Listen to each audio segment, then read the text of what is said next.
ಎಲ್ಲರಿಗೂ ನಮಸ್ಕಾರ. ನಾನು ಜಗದ್ಗುರು ಗಂಗಾಧರ ವಾಣಿಜ್ಯ ಕಾಲೇಜಿನ ವಿದ್ಯಾರ್ಥಿ. ಇದೇ ಮೇ 7ನೇ ತಾರೀಕಂದು ನಮ್ಮ ತಾಲೂಕಿನಲ್ಲಿ ಚುನಾವಣೆ ಬರುತ್ತಿದೆ.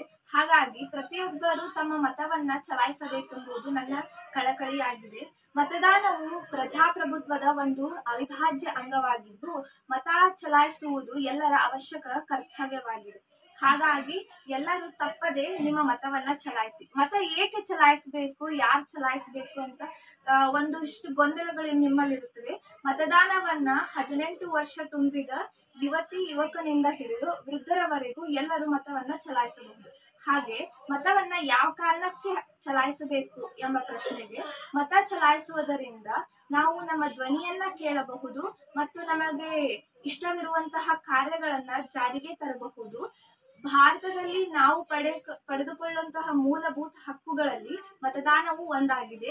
ನಿಮ್ಮ ನೆಚ್ಚಿನ ಪಕ್ಷಕ್ಕೆ ಅಥವಾ ನಿಮ್ಮ ನೆಚ್ಚಿನ ನಾಯಕನಿಗೆ ಮತ ಹಾಕಿ ನಿಮ್ಮ ಊರು, ನಿಮ್ಮ ತಾಲೂಕು, ನಿಮ್ಮ ಜಿಲ್ಲೆಯ ಅಭಿವೃದ್ಧಿಗೆ ನೀವೇ ಕಾರಣರಾಗಿ.